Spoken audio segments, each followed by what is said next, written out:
all, he's Arvind Hey Sri, welcome to the offside. and Overthrows podcast. In the next episode, we'll talk about everything Liverpool. We'll do a quick preview of Liverpool's 24-25 season. We will look at the transfer dealings, transfer happenings, transfer humors, and also take a quick peek into preseason and the upcoming season. Join us.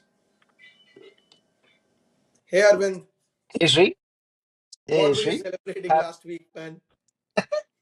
Well, it's a great question. Being an ardent Liverpool fan, there is not much to celebrate about other than the signing of words. So, as it's been popularly called in the media, Happy Words Friday. Friday being the day he was signed. So, yeah. I mean, for me, it was words, whatever, Monday, Tuesday, Wednesday, Thursday, Friday, Was it Saturday, Sunday for the past couple of Wordsness Day? wordness day. Like for the Okay. past couple of weeks, I was really following the You like you see how that has a exports. German ring to it? Although I know nothing about Wordness day. German, but That's true. Man, but it's I can't believe what a signing it was in the sense that yeah, I mean it's something that I've probably never seen Liverpool do. I mean, I shouldn't say probably never seen Mhm. Liverpool do. I've seen Liverpool do it, but this something somehow feels like a line in the sand. No, for sure. In retrospect, I'd say what a season it was. Like even before we get to the signing. It was some season in its own I right in the mean, sense. like, I want to really go back in the sense that the 2013-14 season that Hmm. we came so close to winning under Brendan Rodgers, that Right. was the year that I came to US. Like, literally, I traveled to Okay. US in August. So the season ended, of course, like a few months ago. So when I was planning all my travel to US and all, my friends in Hmm. India actually gifted me like a Liverpool calendar, like saying the Oh, whole is it season okay? where like there was a player for every page, and Hmm. they bought it thinking, Sweet. hey, yeah, they bought it thinking it's Liverpool's year and all of that, and then Liverpool got crashed and burnt. So when they Man. actually gave me the calendar, they were like, bro, this is not meant to antagonize you, but we gave it to you when we were giving it to you. We wanted to give it to you as if like you have won. Liverpool would win. And both of them are Man United supporters. So, No, well, I can imagine they would have danced in joy after like man. no, Uh, so, but like from that, like I mhm, thought that would probably be the beginning of something. And then, like, I think, like, like you tell me, like, I remember we were having a conversation like mhm, a while back. Depending on the name that the person says they support, you can mhm. tell how long they've been How following long football. yeah, sure. So for rest of the audience, the track goes this way, right? Like if you are a Chelsea or a Man City fan, you ought to be following football for the last 5, 6, or 10 years. That's about 12 years, depending on how long you go. But then real fans or real football fans are those who've been watching football and say they support Man United or Liverpool or Arsenal. Then you got to really know, oh, these kids they date back to the 90s, like Yeah, like early late 90s and then Like, like yeah, 2000s and all that. exactly. When Honestly, landlines were a thing back then. So so true. But honestly speaking, at that point, Liverpool weren't as great at winning trophies. But I know they had like these few players or those few like games or seasons where they kind of dominated. Like, what's your story of how you started like following Liverpool like back in the day? oh, sure. Got to infamously mention that, right? So, uh, one of my friends, Sri Shailesh, happened to blend me into watching football and especially Liverpool's game. So, it's a very short and sweet story. That season, I think Liverpool were struggling as they did for many years. But there's always fun to sort of a rags to riches or an underdog story. So, but yeah, nothing too fancy. Met my best friend in college and got hooked onto football. As simple as that. Had it been before 2017, I would have said sorry for hooking you onto Liverpool because Like It's a, it's a long rewarding journey. It's like a fixed deposit, you know. it's You actually a you got to beautiful. wait until the tenure to get through to really see benefits of it. But yeah.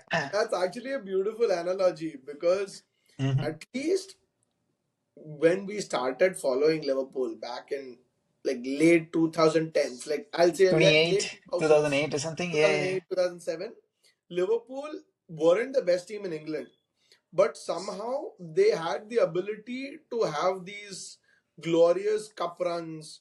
They'd go for, I mean, they went to two European finals in 3 years, no, for sure. 2005 and 2007.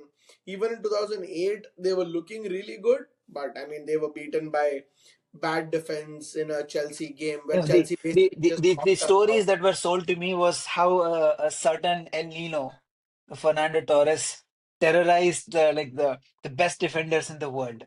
Oh Got man. caught Vidic offhand, caught him red cards, going to Madrid, winning 4-0, winning Man. at Old Trafford, probably 4-0 the weekend after. So, Yeah, it yeah, yeah. was it Oh, no, was not 4-1.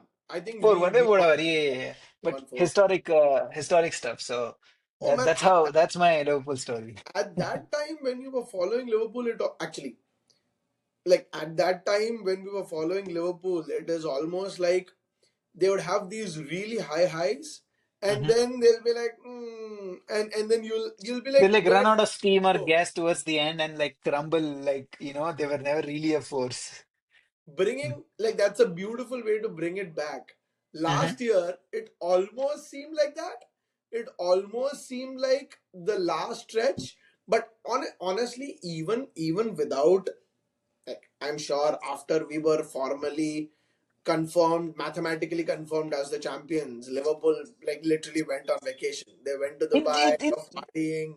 Like there was barely, like, I won't say commitment, but the energy that we saw in the think it first. ought to happen. It is quite natural. It just goes to show that, everyone is human at the end of the day. And, Slot very, Arne Slot very, very candidly and honestly acknowledge the Yeah, fact that, hey, I'd be lying if I'm going to, say I was able to like motivate my players no more. And, and by the time Liverpool weren't even in any like, cup competitions to really like keep the momentum on and, yeah, keep yeah. the players motivated. Yeah, sure. If you, I don't, 88 points, 89 points, I don't know the exact number of points we No, no. finished I in. think we finished on 83 or 82. Like I Exactly. don't, So like the post point, the point where we were confirmed the champions. exactly. So I even I don't lost think we track picked of up any of the points. of the table. Yeah, exactly. The point I was trying to make was like, sure, if you had we won, 3 games here and there more, Yeah, we would have been in the 90s, which was sort 90. of the benchmark set for probably the last 6 seasons. And Yeah. that's crazy how, there was probably a fact when we started following football, when I think 76 or 80 80, 84 was higher, maybe exactly, like was like the the sweet mark to spot. say that, as many points is enough.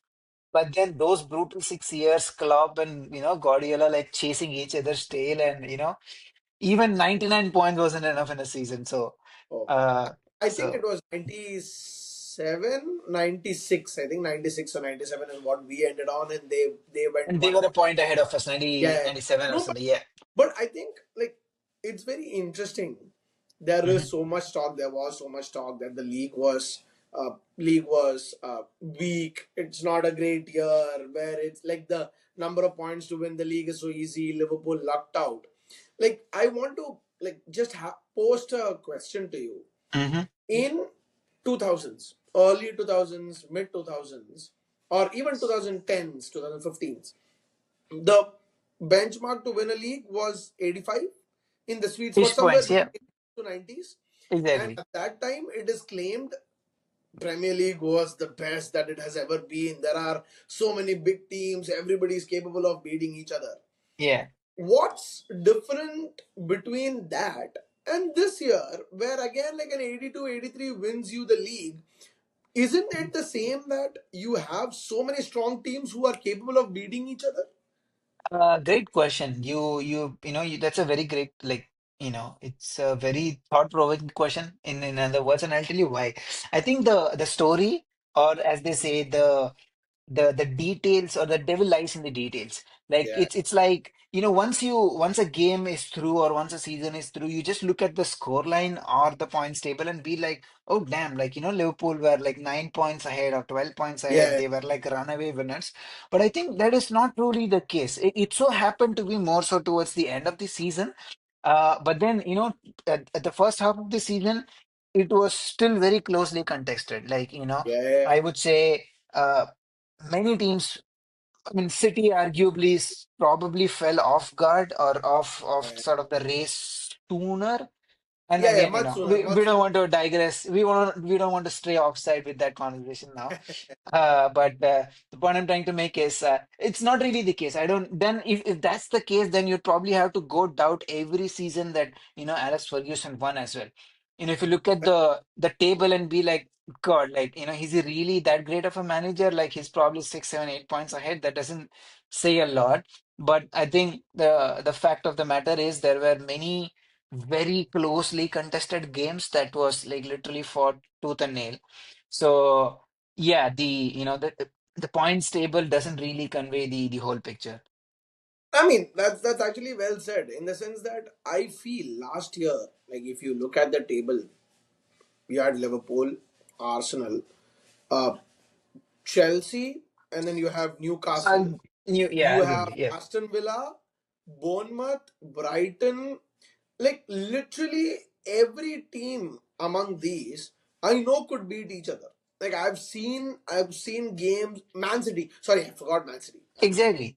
Sorry, yeah. In the top four, there's Man City. So you have like these eight and Fulham for that matter. Like I rate Fulham pretty highly. Like these nine teams, if you look at the results, almost every team in some form has beaten the top four, top five team in some at some part of the season. Precisely. Like, yeah, I can definitely argue and be like, this last Premier League season probably was one of the most competitive seasons ever. Like, which season would you Exactly. see teams like until 15th, like United and Spurs are definitely, big teams on paper, and they're Yeah. finishing 17. I think there was West Ham who finished even like I 7, liked 16th or how you 17th. called United a big team on paper, but You know, pun yeah, intended. But point being, it's a very competitive league, yeah. and yeah, there were many games that was like literally won by margins, and it was like scrap fight. Of course, a 1-0, 2-0 victory won't like scoreline won't say a lot, but then if you actually end up watching the games, you would know that was like really like teams fought for like scraps. There was like really very little that was Oh, there in it the game. was So. an unbelievable season. I mean, as a Liverpool fan, of course, like Mhm. finally being able to celebrate a title where there is no questions asked, there's no COVID, there's no, oh my God, you're playing Oh, for against the sure. Portos, nothing. You won the title in a season where everybody played to their full strengths There is to there beat is them. no chant about 200 million signing coming and helping us. So yeah. Oh man, I'm sure we are gonna have a lot of those chants next year, having signed Oh, or I know, I know, I know. whatever. Yeah, But in one way, I think we are probably victim of our own sort of, our own medicine in the sense that uh, 8 years ago, we were one of those mid-table team, whatever mid-table teams or top six teams. You used to, you know, sort of trigger this conversation and be like, hey, you guys are spending like millions over, you know, uh, yeah, over players. So I remember this one season, City, I think had signed Benjamin Mendy, Kyle Walker, yeah, each yeah. for They went through 50, like a 50 whole million each. overhaul of their team. Yeah, The yeah, Stones was another 50, 60, 70 millions or whatever. And there was this famous line on a newspaper or an Instagram reel that said that Man City's defense budget is way more than what Greece as a nation could spend on their defense budget. yeah, So, yeah, yeah. you know, point being, we are going to definitely get the chant.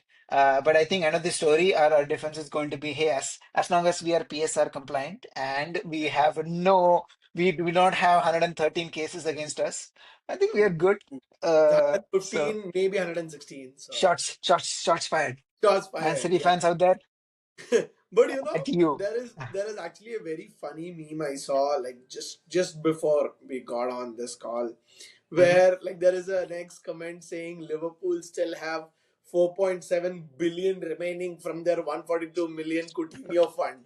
Like that was Exactly. hilarious to me. That is hilarious for sure. I know. Every season we keep saying that we spend as much. We I have mean, there was a Coutinho. difference when we spent 80, 85 odd million on Van Dijk.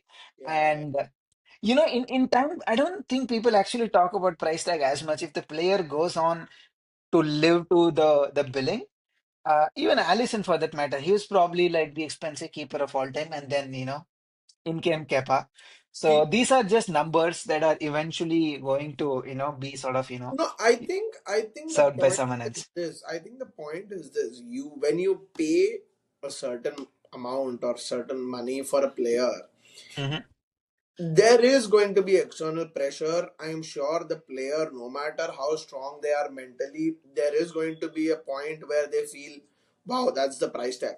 I know Klopp has said the players can't do anything about the price tag. It's not his fault that he's being paid that, so he should really like ignore it. But I'm sure everybody's human. We saw that at the end of last year when Liverpool kind of almost fell off a cliff because they were partying too hard.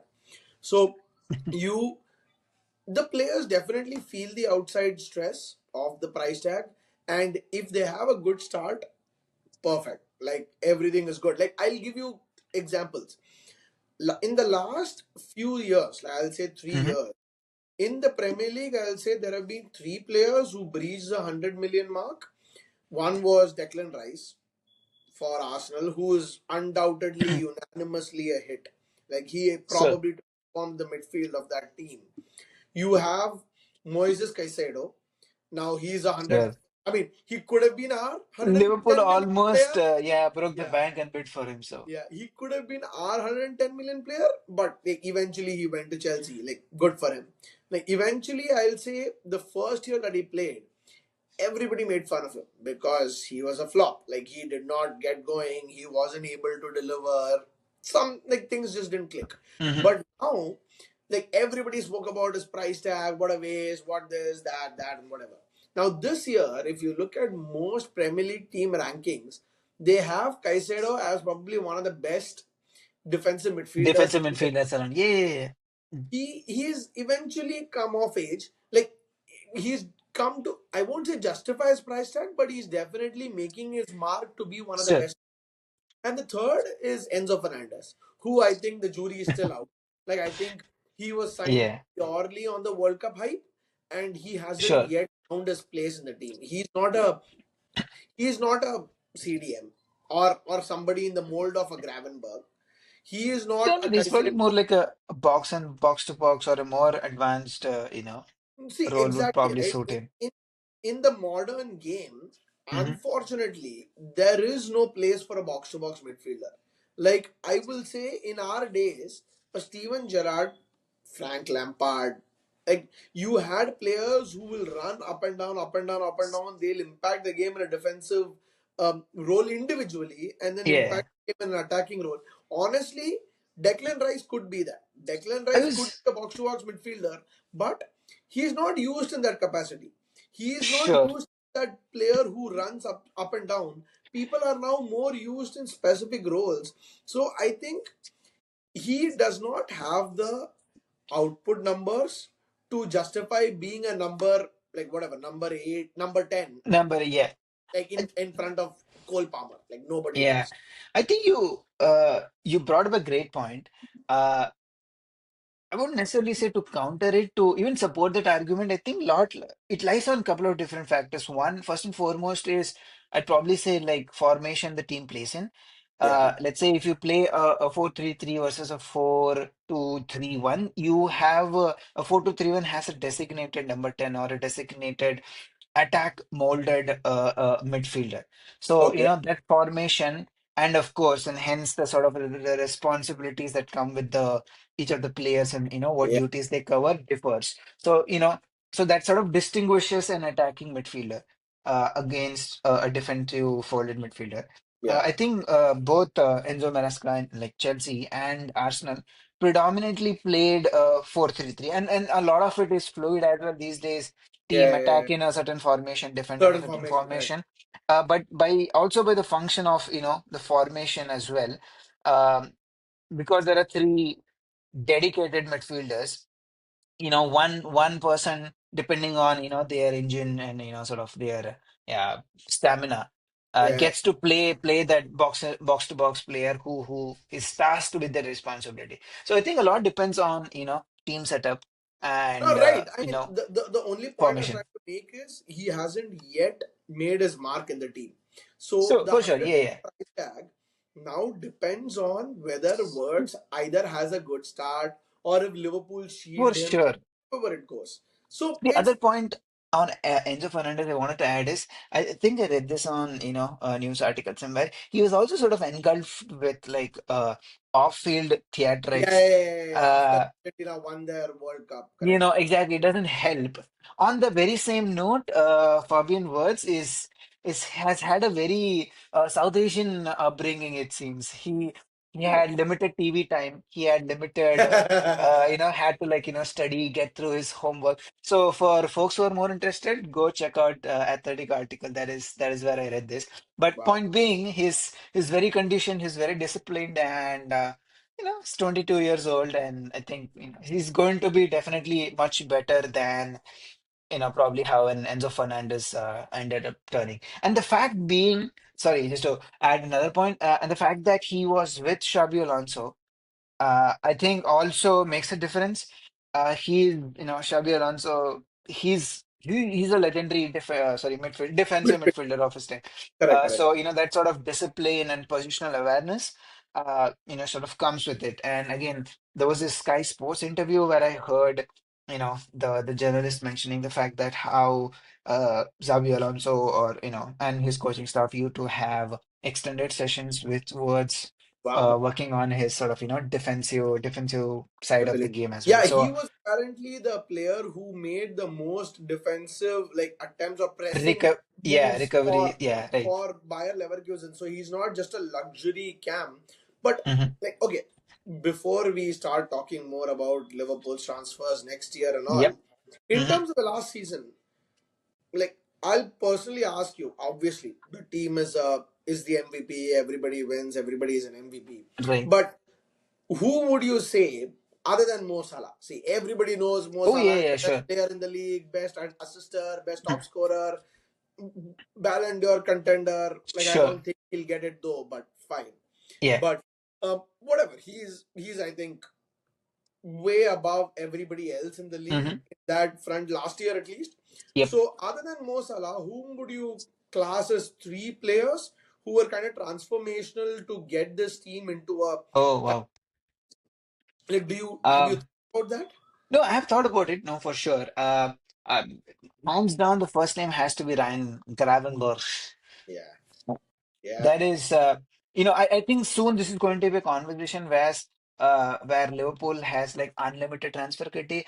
I know they've been like spending millions to sign already like, sort of complete finished products. So Yeah. I would, before the argument goes that far, that side of the table, I definitely want to highlight this that, the signing of Grant Birch and the him being molded into the kind of progressive number six that we were looking for.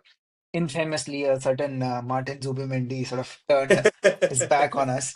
Oh But man, again, he's apparently going to like not Arsenal, going I to. know, Everything is Th- almost being that confirmed for that's him to go that's to been a Arsenal. signing that has been making since like January. So Yeah, yeah, yeah, yeah. There is yeah, that news as well. but yeah, again to coming back to your question, hands down has to be Gravenberch. The his transformation, his application, and again, I'd probably, not probably, definitely credits to Slot and his coaching team Oh, to sort absolutely. of use his sort of attacking flair to sort of bring in that control and ball control he has and sort of use all of his Yeah, yeah, yeah. technicalities and skill set into that role is that is hands down Commendable. the Yeah, the yeah, absolutely. number one, yeah, exactly, number one sort of Thing, differentiator, I would say, right. especially given back of the summer and like Where we were, season everybody was questioning our number we didn't six, and really we were sign trying to sign anyone. Zubamendi. uh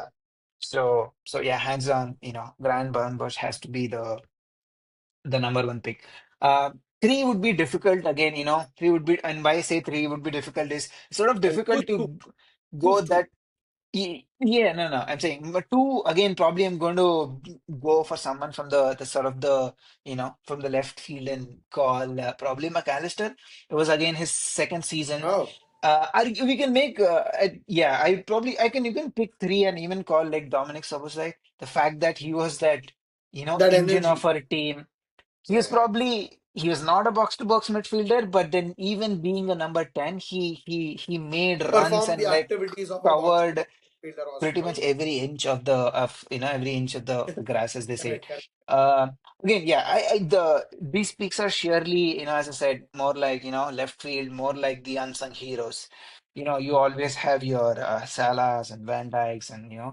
Trent and others pitching now and then and making making the headlines. But the midfield trio, I think, it was probably like the most paired midfield trio we had throughout the season, Yeah. Yeah.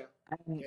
Yeah. they exceeded expectations like beyond anyone's imagination. So I yes, mean, we had seen Soboslai the previous year, mhm, where he kind of burned really bright initially and then kind of fizzled off. right, You saw McAllister, who was used as that number six the previous year, if you remember correct, at the beginning of the season. yes, And then when like end of the season, when the team sort of faded really badly, hmm, McAllister was the one who took up that almost that number 10 slot, where right, he was creating goals, he was scoring goals, he was that true, ballast team. And Gravenberg, well, of course, like he was so inconsistent. He did not have the output to be the attacking midfielder. He was in and out of the team. Like it was, and he was injured, of course, after a point. So yep, that's actually a brilliant point you brought up, that all three of them, from being bit part players, became this most like used the trio in mainstay our or the team. engine of this team. Yep. I mean, one name that I wanted to bring up, where we probably did you didn't bring up, was, or Hmm. maybe you considered, was Konate. In the Oh, for sense sure, that yes. we signed Konate when he was 23, 24, and honestly speaking, when Konate was signed, the Mhm. same summer, I think Bayern signed Upamecano. And Oh, yes, actually more of the opinion that Upamecano was a better defender or defender, yes. better than Konate, and I genuinely thought we missed out on the better player of the two. But if 4 years hindsight down the is a line. thing, yeah, if hindsight is a thing, I know that we made the right decision. Thanks Edwards, thanks Julian Ward, thanks Oh, the sure. transfer committee, as we like to say. But it was brilliant that we signed Konate when he was young. He was physically a specimen back then, but he was young. He was injury prone. I saw him have the ability, but never the longevity to play. But Hmm. last year, after that, unfortunately, the game which probably sealed Kwanzaa's fate at Liverpool, There you uh, go. where, Kwanzaa's where fate was sealed within like the first 45 minutes of season one, that is so first the opening unfortunate, game. but that is so true. So Yeah. Kwanzaa went out, Konate came in, and the fact that Trent, for all of his attacking flair, no matter what you say, he has Mhm. defensive flaws. He put His in a, defensive flaws, I know. putting it mildly, as Real Madrid fans will soon tell you, like Konate covered his side of the field so brilliantly. Van Dijk is that positional machine, but he has lost pace, like significant pace. He, Like Konate was that covering defender he behind who had the will. legs and pace to, yeah. Yeah, I mean, he was so amazing last year. I thought we really have to mention him because he is somebody, again, a player who's coming into his last year of his contract, Hmm. where Liverpool don't know whether they want to build the team around him after Van Dijk or to find somebody else. It's going to be a super interesting year. I really hope he stays because I think here he has the ability to be the successor to Van Dijk, essentially in the team. I would, yeah, I mean, I would, yeah, that's a very, very fair point. I would not even say a successor to Van Dijk. Like, largely, we are going to play like, four defenders and four defenders at the back or Right. two center backs. Right. He's already an established center back Center. pairing with Van Dijk. Like, yeah, sure, we don't know how the season and like the forthcoming seasons are going to pan Right. out. Right. He would like. I mean, there is no one number one pick of a defender. They come in pairs. So I Right. would say he is the starting, defensive pair with Van Dijk. So this is in fact a compliment. And all I want to say is he's already up there. He's leapfrogged most people out there Yeah, yeah, yeah. within the Liverpool's team. So I think So I mean, so finally, like, it's Konate for me is Mhm. one player that I thought No, sort of sure, deserved pretty deserved a underrated, mention and in this list. seldom defenders get the sort of limelight. Yeah, So. yeah. Which is so interesting that this year, although we've had so many attackers, of course, Salah is Salah. All the other attackers for us, Darwin and actually not all the attackers, Mhm. Gakpo and Luis Diaz have actually had really good seasons with amazing outputs for us. Like Yep. both of them, last year I remember when I say last year, Klopp's last year, Mhm. like they were vying for the same left forward slot. Luis Diaz was this brilliant player who would dribble his from his own half to the other Yep. half, but didn't have the end product.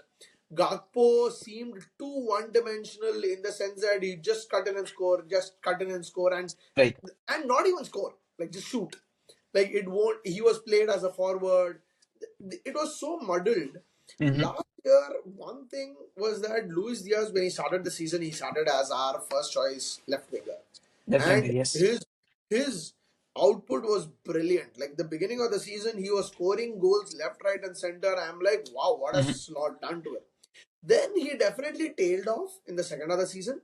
But when he tailed off, I thought Gakpo did that job Picked up from the the reins. Yeah. yeah from the left wing spot. I still think Gakpo is a one trick pony in the sense that he just Sure. cuts in and shoots. But one But I think conversation is that he is that. See, if you speak about a Guardiola team, he could have Doku and Savinho on both wings, but he prefers a Bernardo Silva on one wing where he literally just cuts in, so slows the game down, and kind of compensate. Yeah, I and know. gets the team in Yes. the right positions. I think Gakpo does that for us. Yeah, Balance. I think. No, yeah, I was going to say you were going to talk on the lines of balance. How he like Guardiola uses like Bernardo Silva players to as a balancing means. Yep. positioning No. and the lanes and areas. Yep. I think Gakpo does that really well, and he has a mean shot. Like if you give him Oh, he has space, a powerful yes. yeah, he can score near post, he can score far post. He has that ability. So So I'll say both of them. It is I somehow am a little disappointed that we are really looking to move Luis Diaz on. Maybe we are not. I mean, he yeah. he is at the prime of his ability, and as a team, see, I mean, I understand Liverpool work on a sustainable model. Liverpool want to recover money through player sales and all of that. Hmm. But and this is probably the prime opportunity to sell him. Sell him for sure. Yeah. Probably his best year at Liverpool. He had that output. He has 2 years left on his contract, so there's no rush. And a lot of teams surprisingly are in the market looking for a left winger. Yep. So like this is a great opportunity to sell. But personally, I feel if you are a team who wants to go for titles every year. Not we are no longer the bridesmaids where we are Yeah. second, we are happy competing, we are That's a happy being great analogy. yeah. We want to be the bride. Like we want to. Yep. When Florian Wirtz signed, if you see his interview, he says, "I'm not here to have fun. I'm here to win the Premier League. I'm here to win the Champions League. I'm here to compete for That's how he titles wants to every have year." fun. Right? No, I mean, sure, but he's very focused, and I'm sure the selling point for him was that we are best placed to compete for these titles. Grow and So yes. Yeah. in this time, I feel Luis Diaz being in his prime should stay at the club where we get probably the two best years of his life. We already got one amazing year from him.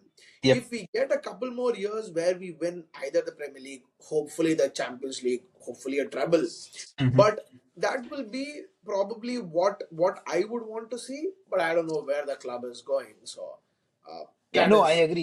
You make a fair point. I think, yeah, we don't know where the club is headed, but hopefully those like Luis Diaz transfer rumors have sort of settled down, or at least Yeah, I don't know, the transfer window this season especially is just getting started. So yeah. That's not to so commit anything, surprising, might right? be too soon. That no, but that's so surprising. Yeah. Right? The transfer window is just getting started, and so many clubs have, including Liverpool, have made so many signings. Their squads are almost complete. Yeah, it's. I think it's just the timing of things with Club World Cup and like how Yeah, they yeah, opened the mini window.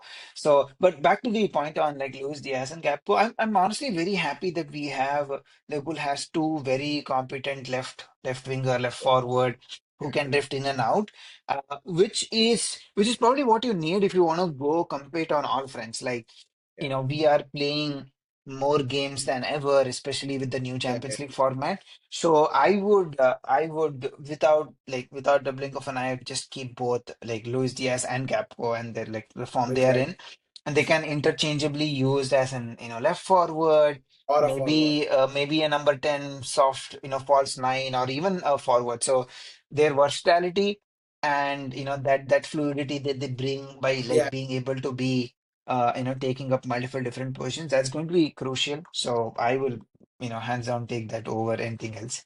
So now that we've already got into this topic, Hmm. I mean, I wanted to talk about what do you think Liverpool's squad will look like for next year, in the sense that the transfer window is ongoing, we are Hmm. signing players, there are rumors. Like, what do you think Liverpool's first 11 will look like based on what we know so far? I mean, obviously, there could be more signings, there probably will be. But from whatever we've seen or whatever rumors we know, like, which are pretty much confirmed, like, what do you think will be the. I think I think overall we have a good team. Like good team is an It's understatement. an We have a understatement. a very great to solid team, no doubt. Like Yeah, most yeah. positions are covered. Like all positions, we have at least two two Really great good. players, two really good players. Yeah. Yeah, One of them is definitely world class. One of them is like in the cusp of becoming like yeah, a yeah, yeah. solid player. Like so, and that's good balance too. Like it's sort of difficult to have 22 world class players in a team and keep No, them all you happy, can't knowing keep the them. fact exactly. So I think we have a good mix of age, experience, that sort of ticks most Work for. boxes. Starting at goalkeeping position, I'd say we have Allison, who Yeah. is arguably the best best There is a goalkeeper. big that I somehow feel across the community or across players, everybody feel currently Thibaut Courtois is the So number one. yeah, here is my sure, people can argue. Counter to that opinion is overall the game has evolved, goalkeeping position has evolved. You got to be probably as good goalkeepers have to be as good with their legs and hands, With their feet. Yeah, so with their feet exactly. The point being, I don't think Courtois can pass and bring yeah, that yeah. game into play as much can Allison. Totally. Arguably, or probably this is even not even an argument, Ederson is probably better at He is that. the best, I think, the ball playing But the goalkeeper fact that that there is. you, as a goalkeeper, you still consider them as a whole package. So, Yeah, they have to be good in one-on-one situations, good in distribution, communication, and like structuring your defense. And I think Allison is that complete package. So, so I good point. definitely go with Allison and Mamardash Valley just coming in. Honestly, I've only heard good things about him. Yeah, Not seen him as much. He's again, I think, probably like a towering, goalkeeper 6-6 something, I think. or so. So I would say he's going to take some time to bed in. I'm sure Yeah. he's going to be our first choice starter for probably Carabao Cup. That is usually how Carabao Cup. That's usually Oh, right, how right, right, right, right. defenders, sorry, goalkeepers get pended in. And give or take, arguably that's fine. We'll see. I'm sure he's going to get his chances. Yeah, So yeah, we'll yeah. see how that goes. Right back, we got both Frimpong and Connor Yeah. Bradley. That's sealed. As of now, Konate, Van Dijk, and Joe Gomez are in the But rooster. whom do you think will be first choice among Oh, first choice is Konate definitely and going to Frimpong? be Van Dijk and Konate. Like No, both no, no. fit. The right back. Who's gonna be the first choice right Oh, back? right back, I think Slot's going to, pull like not really a rabbit out of the hat. He's going to be, I think Slot overall is going to be very technically fluid, tactically fluid this season. So probably there's going to be a case of like horses for courses. A lot Course. depends on, who's the 11 in the field or on the field and then how they perform. So they're probably going to have a little bit more of role play to do just more than, their positional play. For example, Sure. let's say, Frimpong, who is definitely more attack minded. If Definitely. he's going to start and, at right back, there's probably a lot more that Konate and probably Ryan Gravenberch has to do as Yeah, compared yeah, to yeah, to cover his Connor position. Bradley. So I think it's all going to depend on whom the opposition is, and Mhm. I hope we really get that. The point Sure. I'm trying to make is uh, Frimpong is new. He's good. He's great. He's new, and Connor is young but experienced. So At Liverpool. At Liverpool. Yeah. at Liverpool, playing in Premier League, and again, I would say even in like Champions League as well. Sure. The league game, I think the Champions League phase game against I think PSG was it this year. Definitely not No, this no, year. it The was Real last year. Madrid where he had that crunching tackle on. Yeah, yeah, on Kylian Mbappe. Point being, uh, he can do it all as well. And then, Yeah. there are games that he's chipped in with a couple of assists. So it's going to be large, at least at left back, I think it's going to be sort of horses for courses and how we sort of are able to, pick a Right team back. that sort of maximizes the potential. So uh, Yeah. that is probably how I would put it. Left back again. I don't. There is rumors about Robertson going out. I would personally want Robertson to stay and probably Simicast to go out. Simicast is Yeah. 30 as well. Like Same. he's not young, but I think Robertson brings much more than what Simicast does. Physically, he's probably slipping, which is it might be a little too early. Robertson is 31. I think he's not too old. 31, 32 compared to say Van Dijk is 34, 35. But the sheer experience and leadership that and the spirit that Oh, Andrew absolutely. Robertson brings in. So of every other Andrew Robertson moment, his what do you call that lunge breaking run Yeah, chasing Man the ball City's with right side. yeah against Man City going all the way up until Ederson. That is going to be my Legendary. my number one moment for certain But are you not going to address the elephant in the room? That is a which certain is 21-year-old Milos Kerkez. oh, he is an elephant in the room in like typical sense of the word, in the sense that he is for folks out there who play football manager, he is probably Andrew Robertson's regen player. Yeah, yeah. So to draw parallels between Andy Robertson's Robbo run and against Man City, this guy Milos okay. Kerkez had a similar run against Newcastle, and this was 90 plus minutes. Correct, correct, Bournemouth correct. were already winning 2-1 or 3-1. 3-1, This 3-1. guy chased the ball and like literally like blasted the net out with scoring that goal and chasing that ball. So I think he is couldn't have asked for a better. I wouldn't again not a better replacement per se, better person to come in and sort of Yeah. take the mantle and then fill into And that in, role. in Fabrizio Romano, we trust. He's given a here we go, so It's I believe he's yeah, gonna it's come. it's already in the athletic as well. I would also trust based on what David David Ornstein Ornstein has to say. he says. So that is pretty certain. Sure. So, And would everything you else. start him or Robertson? First choice. Oh, I would again say it depends. I would probably not start him outright.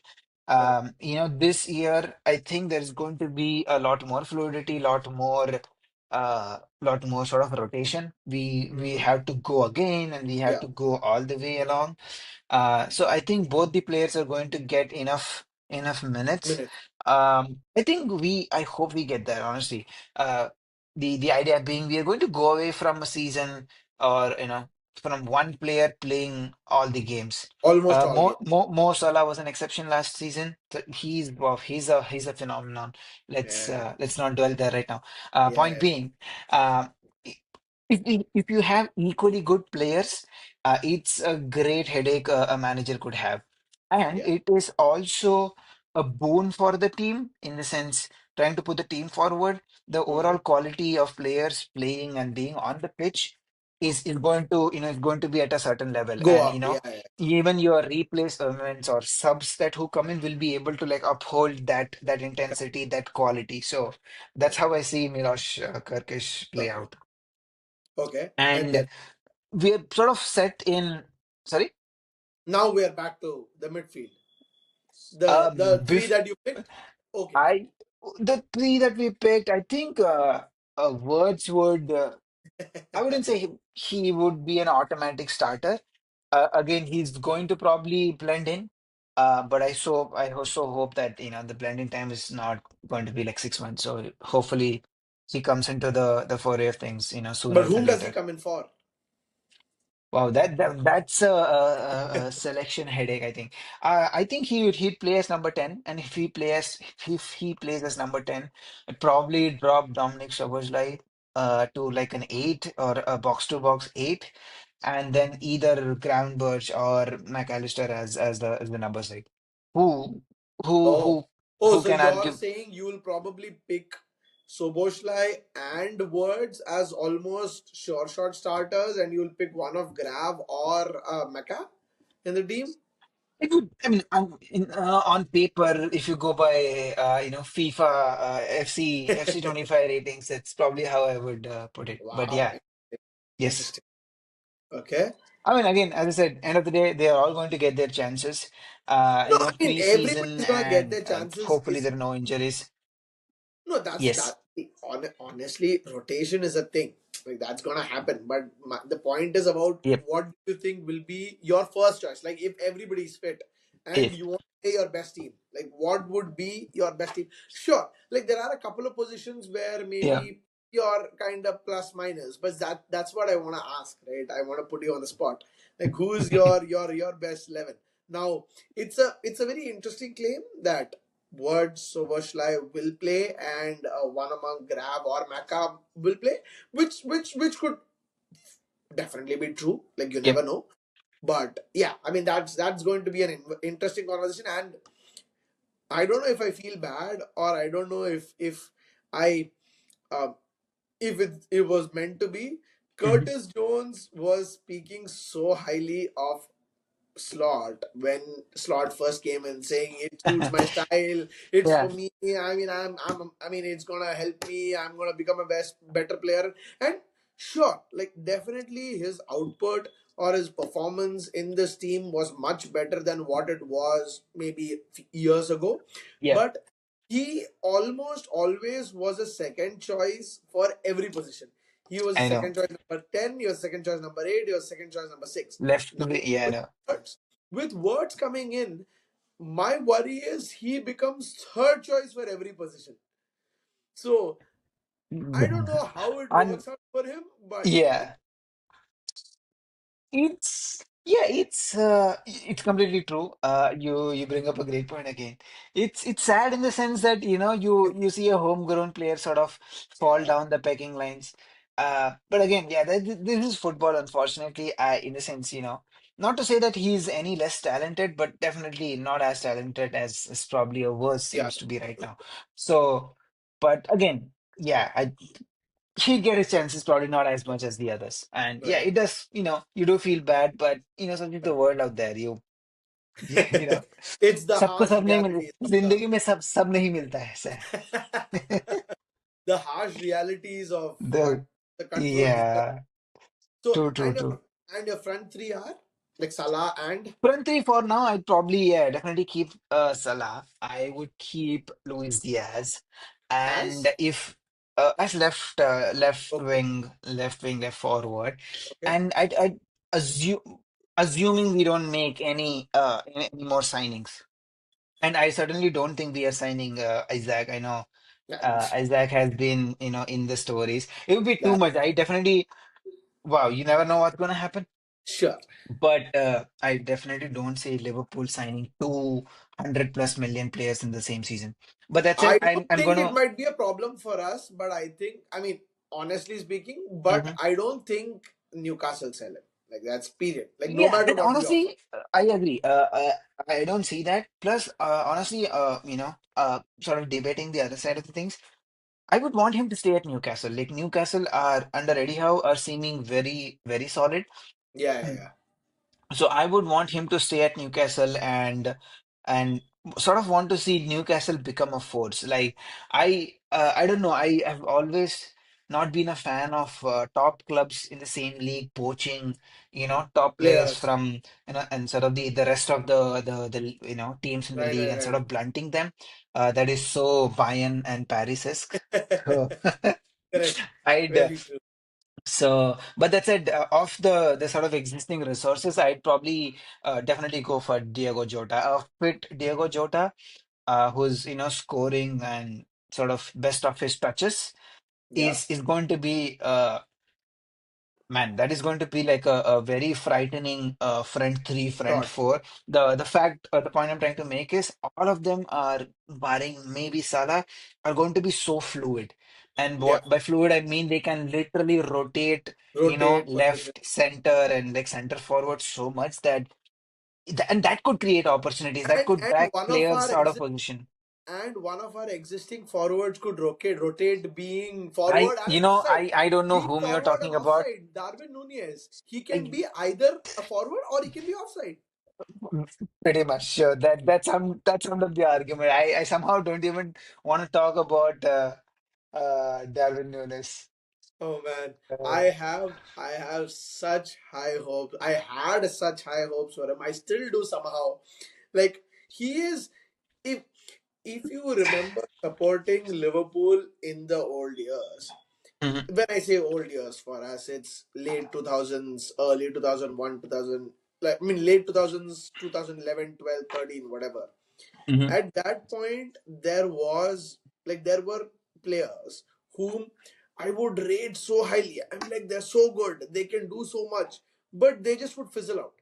I remember Ryan Babel like came into Liverpool. Oh I my know God.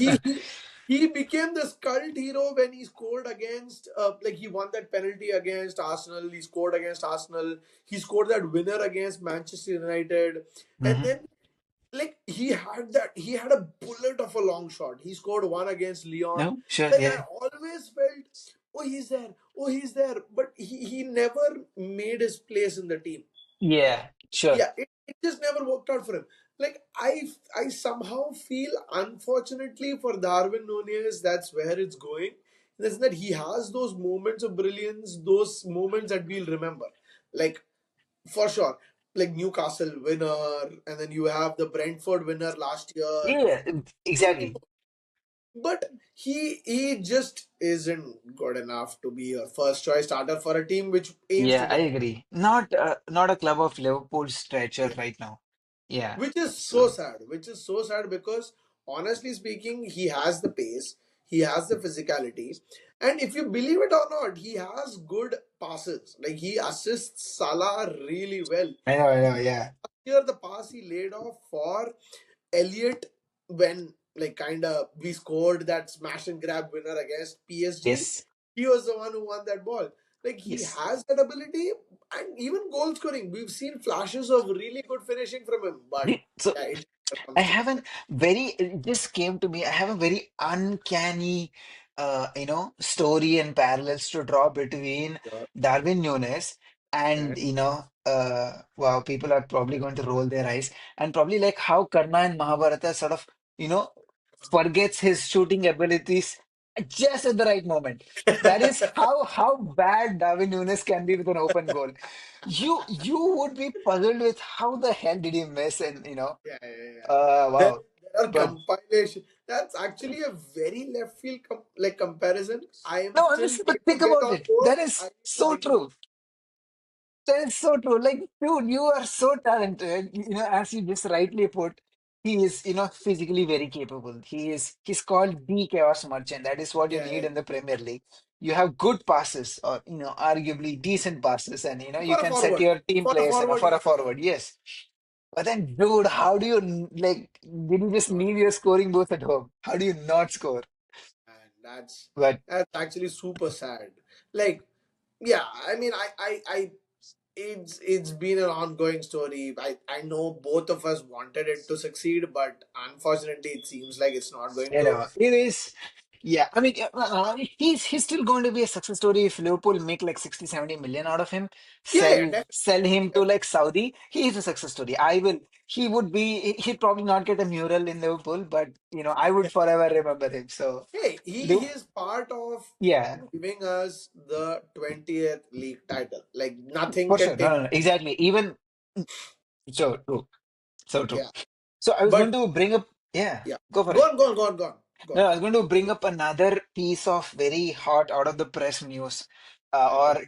or summer transfer news that Liverpool are tracking. Has to be Mark Guehi. Marketing. For me, I don't know if this was in news earlier. I've always been uh, wow, I couldn't say fan. Fan would be an overstatement, to be honest. I Sure, haven't followed Crystal Palace as much, but I know for a fact that he's a solid defender. solid defender. English Let's just Premier say League in your experience. FM games, he is Oh, someone yeah, for sure. to end Yeah, up yeah, signing. yeah, exactly. Precisely. Uh, but that said, again, he to the point that you made earlier, Marquis is probably an apt like to like could be successor for Van Dijk on the lines of him being a right-footed, left-sided Right. defender, great with the ball, great pace, great physicality. Back in the day, Van Dijk used to do this more often, like bring the ball out of the defense, Yeah, yeah, and yeah. he's a good His dribbler too. passing Like range is good. his His passing passing range. range is good, and uh, story goes he has just one season left Yeah, at yeah, yeah. Crystal Palace. That could just mean he could be available for a quote unquote cut Cut, price. cut price. So Yeah. that could be, I don't know, even that could be 50, 60 million, which is a lot. But honestly, I would take Mark Gehi over any other defender available out there. So, and he and Konate is honestly a very terrorizing defensive partnership that could be, or for the I years mean, to come. I agree to that point. Like, Hmm. I mean, I haven't again followed Crystal Palace as much, so I don't really know his actual exact qualities. But from whatever I've seen, and the fact that Crystal Palace had this incredible resurgence in the league, in the cup, where they've been unbelievable. They've beaten so many big teams. They've performed. Hmm. Sure, why not? Why not, right? And like I saw this article today where it was like Liverpool apparently have more overseas non-homegrown players in the team now than what can be registered. Okay. Like I think in a 25-man squad you can register 17.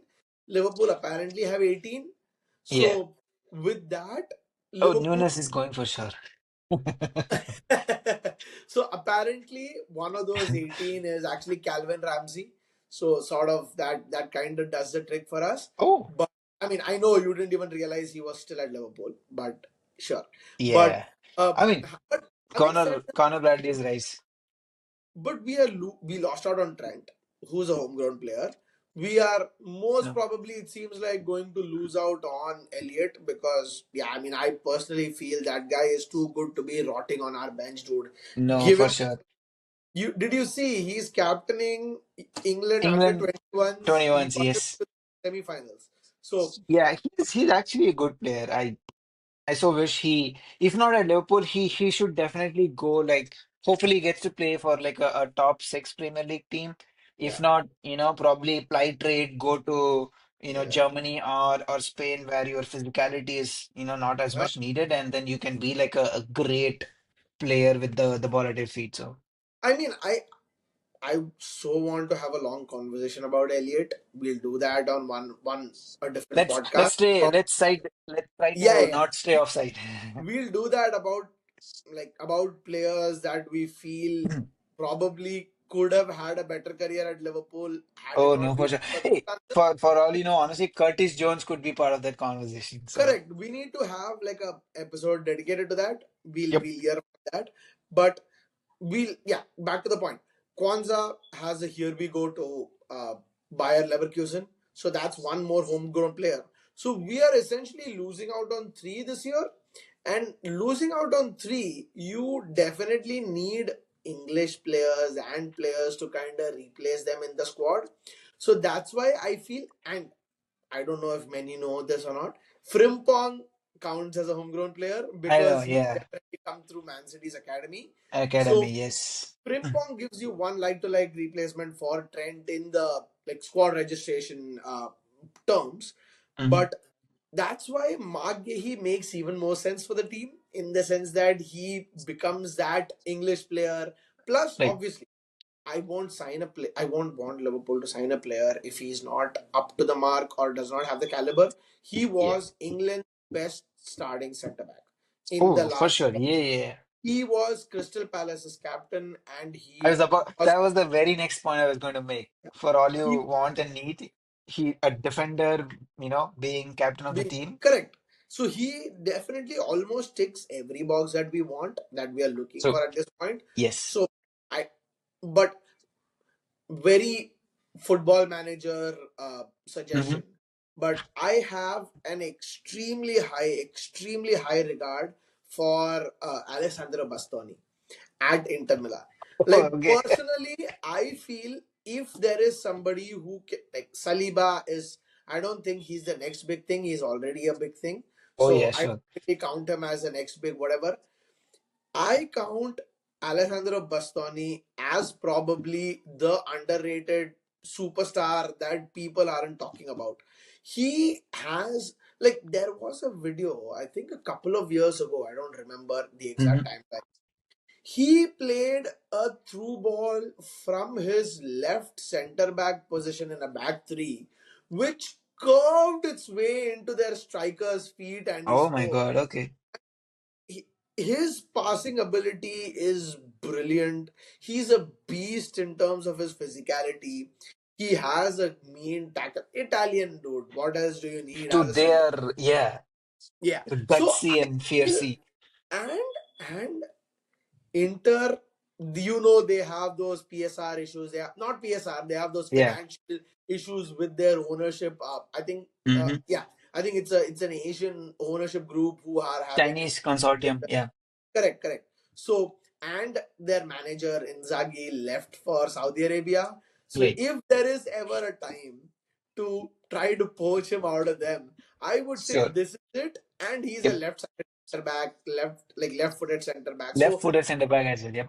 correct. So, I would personally, if there is a chance, I'd want to go for him. But it's a football manager story. I I know know, it's I know, I know. Yeah, you bring up a great point, I would say. It's a very, enticing, mouth-watering of a yeah, prospect. Uh, Great, it'd be nice. But I'd probably, make an yeah. argument, probably prefer Gehi just because he's English, homegrown. So Sure, that sure, checks sure. the box. With Bastoni, we And might just much be lower price point. stretching over. Definitely much. Exactly, exactly. But no, that's a great, great transfer rumor that you bring up. Hmm. I mean, I don't think it's even a rumor, but I would like to start one if there isn't one. But he's Yeah. somebody that I admire. I mean, So for the rest of the football fans out there, I don't know if you guys watch T4 Football's sensible transfers. right, And one right, of the transfer videos that they put out for Liverpool, they did bring Bastoni as a left back, uh, left-sided center back suggestion. But yeah. because if you actually go to think about it, left-footed center backs are a very rare commodity in international football right now. Yep. Good quality, top quality. So, like even in Real Madrid, if you see, I think Dean Huijsen is right-footed, right? So Yeah, I wouldn't count David Alaba as no, a but Dean center back. is Dean No, no, Huijsen he right Dean Huijsen is right-footed. Most right-footed? of their Eder Yeah, Militao, right, Rudiger, Asensio, who's the new kid on the right, right, block, right, right. they're all right-footed. So, and So again, the point I was trying to get to is David Alaba arguably is the only left-footed center back, but then he's now center back, but he's not like he didn't start his career as a center back by trade. So, I mean, Guardiol is definitely one. I mean, oh, not. Man I'm City not has just one. talking Yeah, yeah, yeah. about great centre backs, like what, but he Yep. hasn't proven himself at centre back. Like that's the thing that we need to remember. He's Mhm. been amazing at left back, but not yet proven himself at centre back. So that's one. But Yeah. I think one underrated player we need to bring up is Gabriel at Arsenal. He always Oh, I know. You, overshadowed by bro, Saliba. especially this season Yeah, with set pieces and all of exactly. the hype around set pieces, he has been like a beast. Oh my God. I I, think wow. I don't know for Tamil folks out there. அது சொல்லி சொல்லி அடிப்பான்னு சொல்லுவாங்க. He like come hit you. Oh my yeah, God. He would he's the one they're trying to aim. could You score. know he's the one who's gonna head the ball, but he still Still manages to he'll get come it. out of the Yeah, and, yeah, and score. Yeah. yeah. He is So definitely, I think, one of the best left-footed center back, if not the best currently. But yeah. yeah, so we need, I mean, from a transfer perspective, yes, we need a center back, absolutely. And in terms of the striker, seems like Nunez is gonna go. There are rumors Yeah. of Chiesa joining Napoli as well. I mean, it's been a very underwhelming season for him. I would love to. I would like to see him succeed at I would Liverpool. love to see the games he has started. He seemed okay. He Yeah, seemed rusty, which I think is just down to game time. But yeah, at least his intent and things he was wanted to positive. try was definitely positive. So I Yeah. think I would, I'd probably keep him. He's more than a good cover for Salah. So Yeah, I mean, I would want to see Chiesa succeed because when I remember us having this conversation when Chiesa was signed, I Mhm, was so excited to see him play in the Premier League because somehow I felt he was a star nobody was talking about. Like, I know he had that injury, he had a mhm. downturn with Juventus, but I Right, felt right, right, right. he was a player nobody was talking. Why is nobody not talking Yeah, about Chiesa? And when I heard the rumor he's joining Liverpool and then he actually did, I'm like, dude, this can be this can true. be the archetypical football manager story where you pick a player that you love who's in the No, doldrums sure. at our club, you sign them and then you make them a superstar again. I I know. I cannot tell you, just digressing for a bit, I cannot tell you how many times I've tried signing Quaresma in every save of mine and making him a superstar. He never ends up becoming one. Like I that guy know. is as temperamental in the game as he's in real life, but hey, you can Yeah. only. Nope. So true. But so essentially for next season, from Liverpool's perspective, what Mhm. honestly, like as you say, like sensible transfers, Mhm. what do you think is a sensible, successful season for Liverpool? Of course, a quadruple, Oh, quintuple, wow. whatever. Yeah. You, so I'm going to sort of answer this question indirectly. And what I Okay. mean by that is, had you asked the same question for this past season, my answer in a very corporate year-end review kind of a feedback would be Liverpool like exceeded expectations. Honestly, I think I did mention this to you. Hands down, my expectation for Liverpool last season going into the season was, hey, if you get top four and win nothing else, that for a new manager is still a A very, very, successful season. very, very, very, very successful season. Yeah. So starting from there, and if I go back to how like Klopp passed the baton to Slot and Correct, like correct, correct. Slot, and it was like a fairy tale story where another Yeah. season Slot won it and gave back to Klopp. Correct, correct, correct. That Um, was beautiful. That was one of the so most humane moments I've seen. I know. Uh, Point being, last season was such a blockbuster of a season to Hmm. expect anything less than going all the way through in all of the competitions, to expect anything less than that is going to be, I don't know, criminal. Like with this Wow. Okay. transfer window and the rumors being lined up, and Hmm. hey, for all you know, the season is just beginning. For me, my own expectations, which is I know very, very high, but Hmm. that is what you expect out of like a champion team. That is what And you somebody who signed expected who and saw signed Man City do season after season when they were at their sort of helm. So I would not expect anything less from Liverpool. What about okay. you? Um, yeah, I mean, Premier League, I think we have to go for it.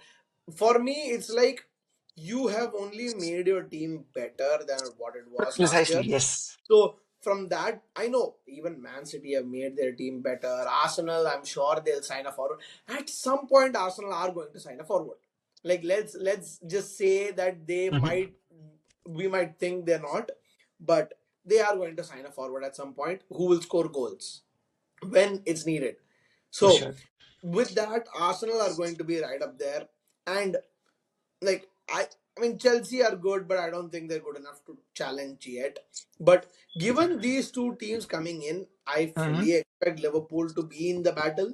I think it's going to be close in terms of who wins, Oh, for but sure. if It's not. we can, Yeah, yeah, if we can maintain the levels of performance that we kept in the first 30 games of this season, I think we have a good chance of winning. oh, for sure. So, Yeah, no, no but two doubts about it. but Yes. I would want a Premier League and another title, like anything. Like A Champions League cup. is the dream. But I would want another trophy because now this Liverpool team does not have the uh, luxury, I'll say, to give an excuse saying, "Hey, we don't I have the was squad." about to use excuse as a word. Yeah. Yeah. No, So we have signed players, we have good cover, we no, have for sure. Yeah. we have to fight on multiple fronts. So yeah, I mean that's where I go. But the start of the season is not easy for us. Last year we got an easy. I will say, like Fixture. we Yeah. did luck out. We had a good run of games where we Yep. built up team. We played the bigger teams home first, probably, and then we kind of kept going.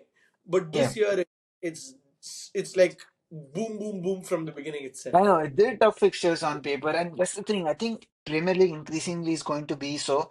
There is no more top four, top six, top eight. You Yeah, probably have like top 15. Like any team in the first you 15. first having finished 17th won the Europa League. Hey, with with Thomas Frank coming in, I think they're going to be different.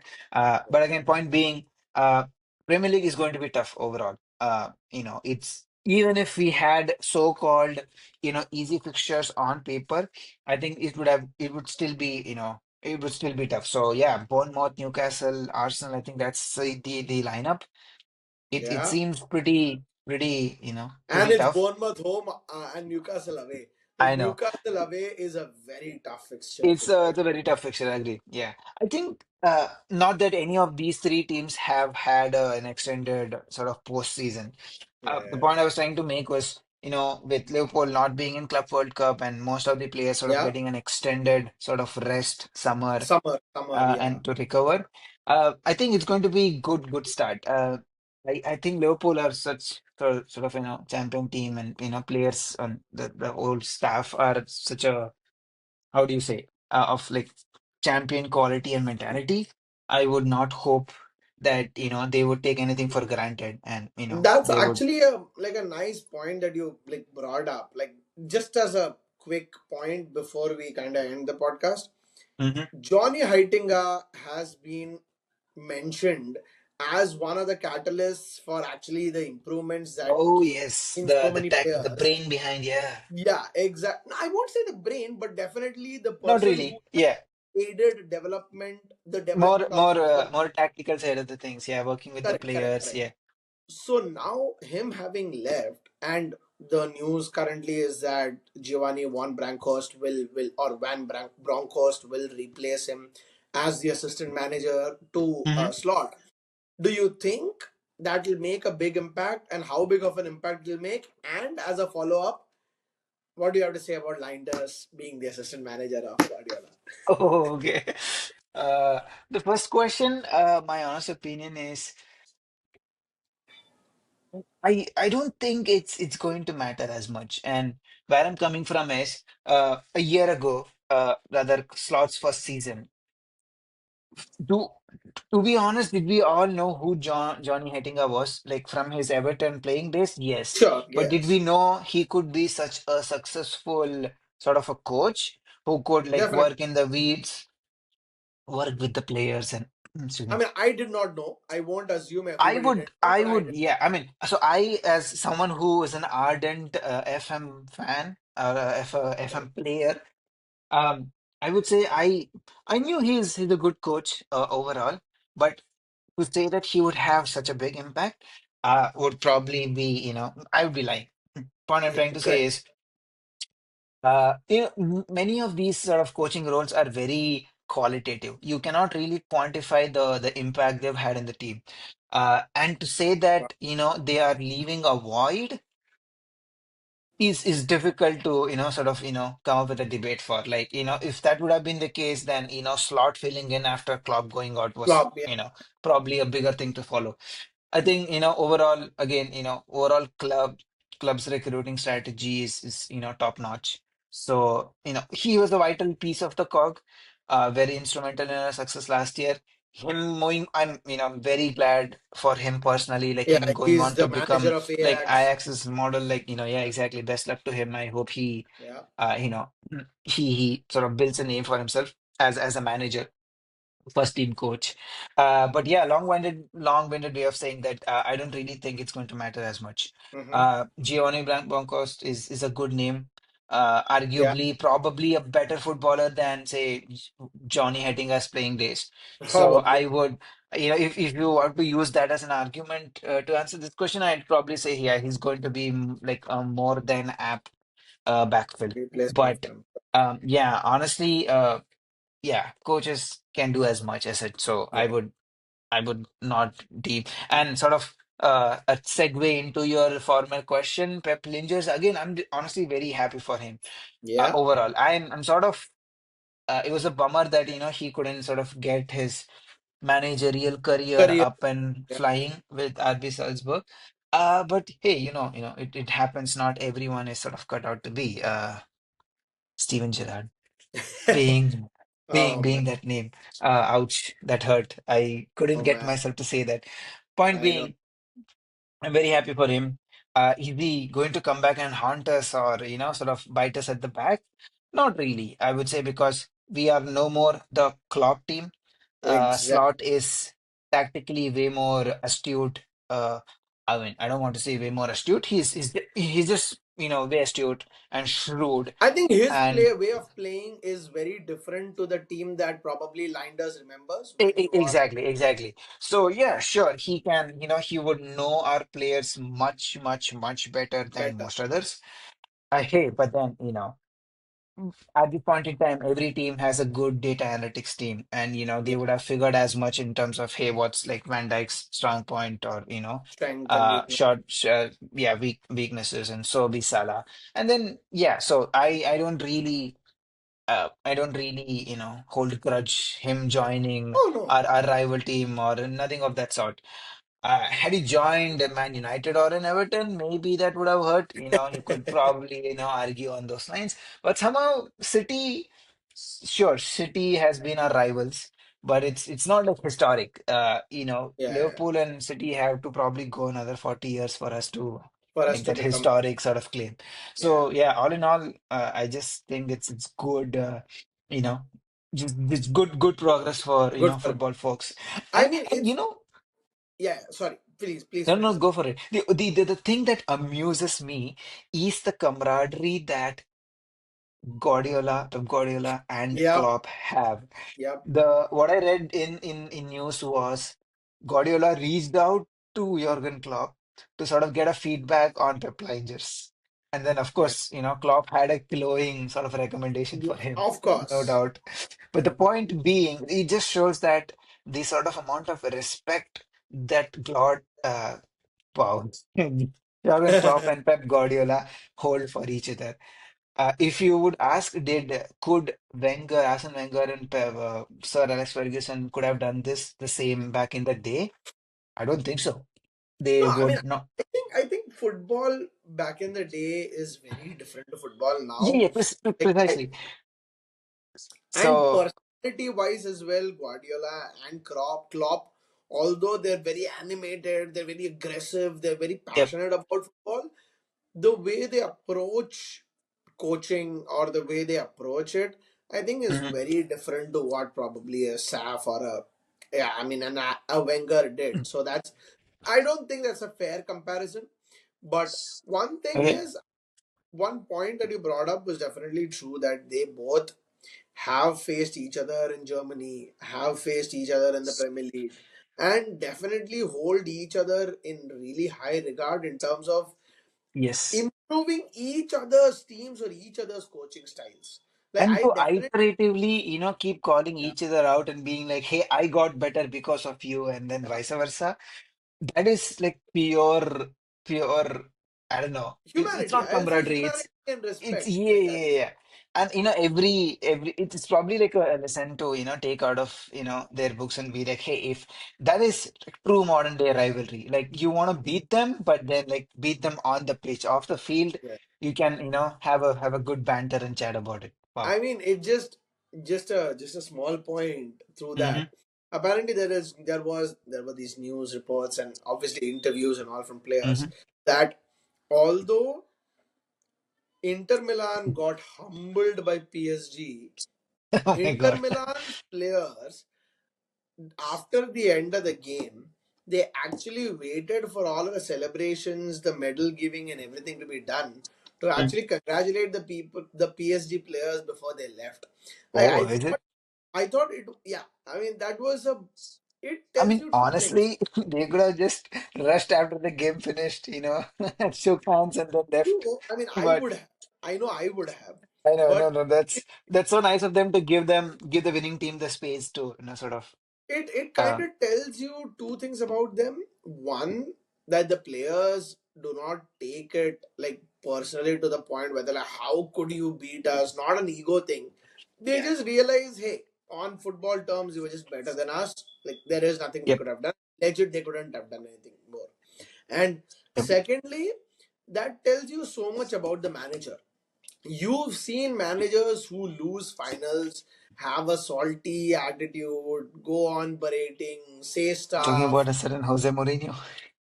I mean, yeah, like totally, yeah. I mean, I do like that guy, Uh, but I do like that guy, but yeah, nowadays I think his antics are a little too much. Even oh, Conte, for that matter, I wouldn't put it past him. yeah.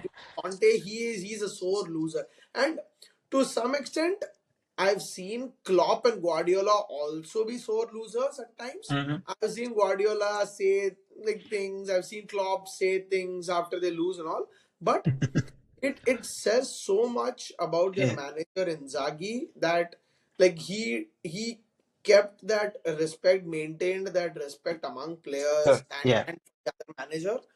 And he, in that moment, dude, this is the second final they're reaching in the last 3 4 years, I think. Yep. Like to be beaten so badly, like, and it was a mauling. To be beaten so badly, it is very difficult to keep your self confidence or whatever up. No, for It sure. was, Yeah, it yeah. was More than anything, motivation. Come on, to be in Champions League final like twice in 3 years and yeah. then losing it both. Hey, only Liverpool can do it. No, no, no. Actually, no. Actually, even Atletico Madrid could. Oh Like yeah, there was a time in the that's I know. 2014-12. Yeah. Oh, I know. No, Liverpool, you're right. The twice in 3 years. Fair. yeah. And I think did they lose both to Madrid or did they lose one to Madrid and one to I, Barcelona? oh, I don't. I think they lost both to Madrid. I don't remember the exact sort of. I might be wrong. I do remember the extra time equalizer by Yeah, yeah. I mean Sergio everybody Ramos. does. Yeah, but Man, as much and as then I I think hate that guy, uh, I think he infamously went on to go and like drop the cup. Well, it was not Champions League yeah, cup, yeah, but I yeah, yeah, know yeah. he did drop the Copa. Yeah, Yeah, yeah, something, Spanish. something correct. I, I I know. remember. Oh man. Cool. But yeah, I mean, it was really amazing catching up. I mean, there is so much I know you have to talk about Liverpool. I have to talk about Liverpool, and if not Liverpool, just as us being football nerds, like soccer Oh no. nerds. Hey, Yeah, I want to talk about the transfer news, how Man City are building their squad, how you should. what Thomas Frank is expected to do at Spurs. Like I'm really interested. Oh, that And is he's going to be another tactically astute manager. signing manager in the league. So yeah. Manager will sign, correct. Yeah, yeah, yeah. Like there's so many things we want to talk about, but yeah, we'll definitely have podcasts on that That going is ahead. just yeah, things lined up. So stay Do you tuned. want to say something before we end? Oh no, not only you. You just brought us home in the best way possible. I was just going to say there's just a lineup of things that's going to follow. So yeah, if you guys like us, like, share, subscribe, and stay tuned. Yeah, We will, and we'll. hopefully our next episode will be one where we talk about India winning the first Test series. Test Oh match. yeah, oh first match of the Test series. So Oh uh, man, I am so excited. Like the way the Test match is poised is unbelievable. it It's is, it good. is. Hopefully, All yeah. right. Uh, Until the next time, you'll never See you. walk alone. You'll never walk alone. See you. Bye. Bye. Good job, boss. Proud of you. अच्छा recording अच्छा बंद खत्म. कर. You'll never walk alone. अच्छा था. अरे चलेगा ना. कट कर लेंगे. ठीक है, ठीक है, ठीक है. You'll bye. never